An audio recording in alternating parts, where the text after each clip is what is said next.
No state or territory in Australia has fully complied with the provisions of the National Firearms Agreement (NFA) in the 21 years since it was established, but all have complied in substance to the most important provisions, a review commissioned by Gun Control Australia has found. The review, released on Thursday, audited the compliance of state and territory firearms legislation to the 1996 NFA, implemented after the Port Arthur massacre, and the additional restrictions on handguns introduced in 2002. It argued that divergence from the resolutions of the NFA significantly weakened the national gun control framework. This report finds that, on balance, both non-compliance from day one and 2 decades of political pressure have steadily reduced restrictions and undermined the NFA's original intent, it said.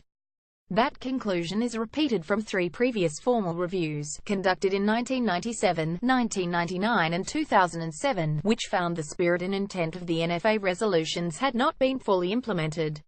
4 consecutive formal reports have now found that no Australian state or territory has at any stage fully complied with the 1996 or 2002 firearm resolutions, which collectively formed the National Firearms Agreement, the report said.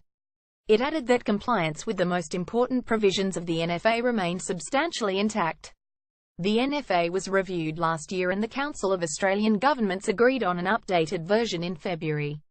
The audit was conducted by the Sydney University adjunct Professor Philip Alpers and Emily Rossetti, from gunpolicy.org.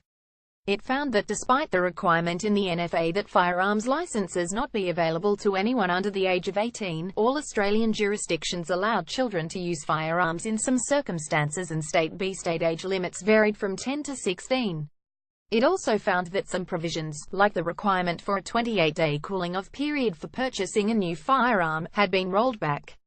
Victoria and Western Australia only stipulate a cooling-off period for the first purchase of a firearm, while in New South Wales the laws have been loosened to remove the cooling-off period for the second or subsequent firearm bought by a person who already has a firearm of that type, provided it is a Category A or Category B weapon.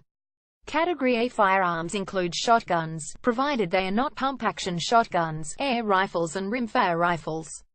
Category B firearms include centerfire rifles and shotgun centerfire rifle combinations, provided they are not self-loading, and muzzle-loading firearms other than pistols. New South Wales has also allowed the limited use of silencers, despite them being a prohibited weapon, extended permission to use semi-automatic firearms for shooters whose occupation is not pest control, permits for people on safari tours to use a firearm without a firearms license, and has included membership in a hunting club as a genuine reason for firearm possession.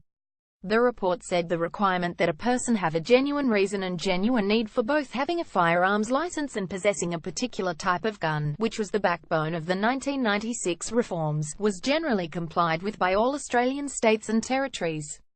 However, it said the conditions were less stringent in some jurisdictions than they were in 1996. Gun owners do not need to demonstrate a specific genuine need for a Category B firearms license in South Australia and Victoria, and for some categories of firearm, Queensland legislation only stipulates there be a genuine need to authorise the purchase of a firearm but not to approve a firearms license.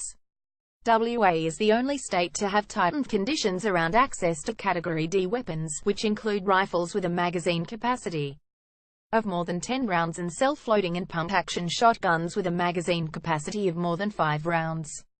Category D weapons are only available for official purposes.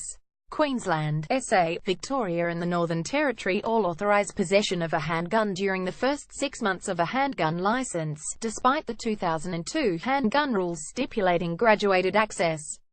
All jurisdictions restrict the number and type of handguns a person may own in the first 12 months of their gun licence.